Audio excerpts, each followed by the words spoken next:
I think the hardest conversation as it progressed was transitioning into a care home.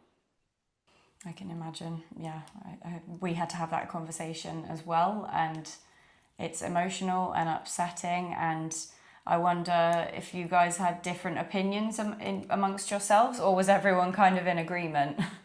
I think it's fair to say that there was some sort of difference of opinion. Mm. Why is mum going in?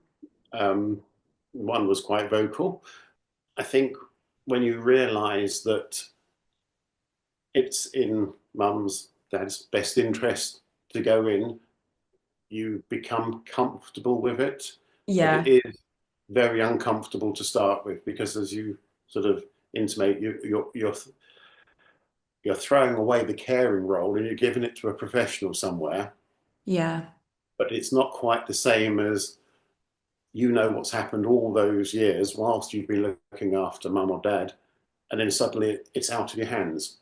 yeah. Now, maybe that's because maybe I'm a control freak. I don't know, but it's one of those things that makes you think, I don't know what the answer is now, and I Mm. have to find somebody else to tell me.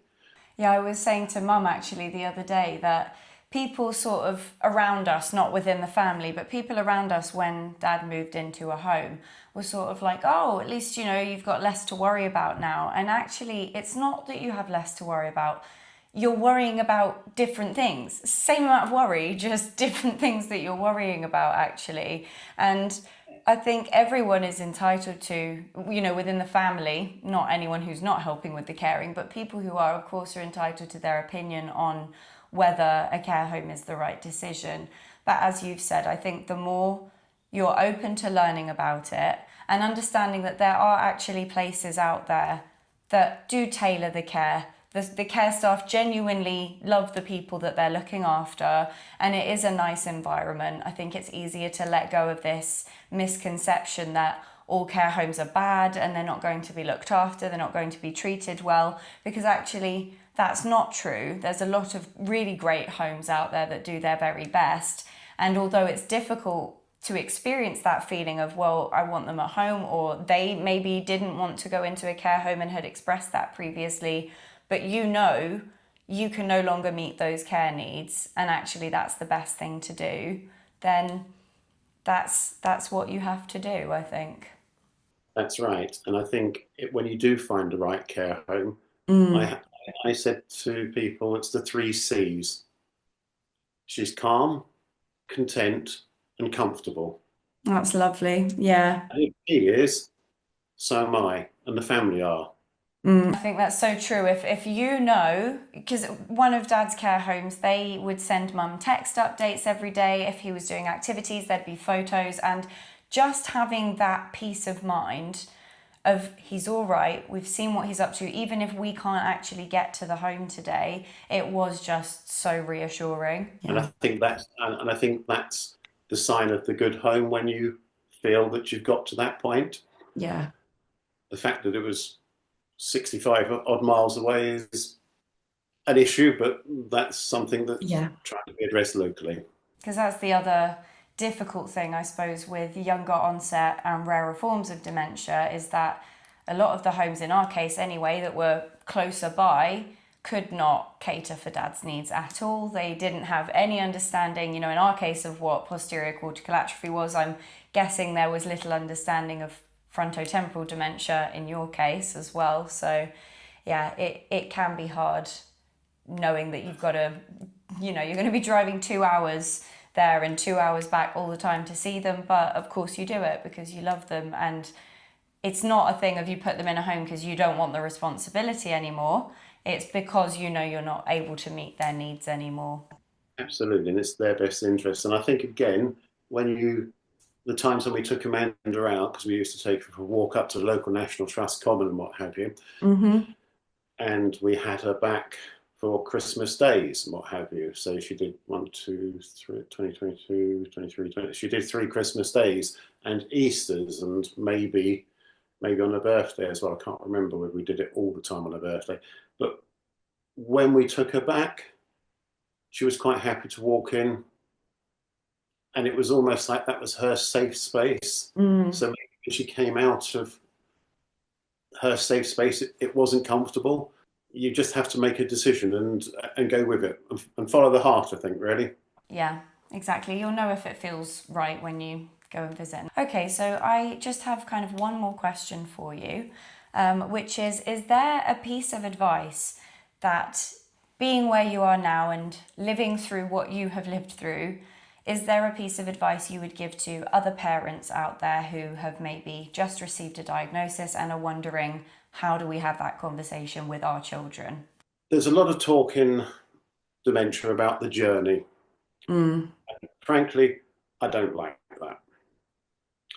I think of it more as a voyage of discovery, because you find out about yourself, you find out about your children, you find out about what's available in local services, you find out what's not available in local services, and what you have to advocate to get things to happen. And be very aware as you're doing it with your children that, they're as lost, possibly more so than you are, because you don't know what's going to happen. They don't know what's going to happen. It's very hard to get any sort of definitive answers from any health professionals, because, as I think I found out, they don't necessarily know what's going on to the nth degree. It's not like some other illnesses where you can have a more sort of structured process. And I think that's one thing that I would say is you just got to expect that things are going to change. And when they change, roll with it. Don't fight against it, because it's not going to work. You've just got to roll with it. Your kid might not want to tell you that they're actually feeling a bit upset by the news or a bit stressed out by the news or have a bunch of questions. And of course, everyone can go away and do their own research, which is great too. But knowing that, holding back or withholding information from the kids who might have already noticed changes is only going to create more confusion. So I think a bit like the approach you took with your family, Ian, kind of having that just open conversation to begin with, I think makes it much easier further down the line to continue to have those conversations when they're necessary. Yeah, and there's one bit you did sort of touch on there, which I can elaborate on, which I think is well worth doing. You're fortunate enough to have an Admiral nurse. I did this with the children. We took them for the walk that we normally used to do, and I said to the children, you go off with Tracy, and I'm not going to be there. You can ask her any questions you like. Anything that you're worried about or anything you don't want to ask me, ask Tracy. Was Tracy the Admiral nurse? Tracy was the Admiral nurse, yes. And from that point of view, I wanted to give them the space to be able to explore their own fears, maybe, but to have somebody who knew what they were talking about, rather than maybe just sort of hearing it from somebody else. Having the right services for younger people as well, that's obviously what I'm trying to do with Seeing Dementia Differently as well, in having a space where you can come and ask questions without, mum or dad also needing to be there, because sometimes, I remember feeling like I don't want to burden anyone with these questions, but actually I would really like the answer. So I think connecting with Admiral nurses, if they are available in your area, is also a really brilliant suggestion. Well, Ian, thank you so much for your time. Is there anything else that you would like to add about your story with dementia, about your experience in telling the kids, or just sharing that diagnosis? I think this has been a good opportunity to speak. I know that having kept it open with the children all along, we can still, now we're under a year, obviously, since Amanda passed, but we can talk about it. I say we can even laugh about some of the things that we went through. And I think that's so important, because that pulls us all through.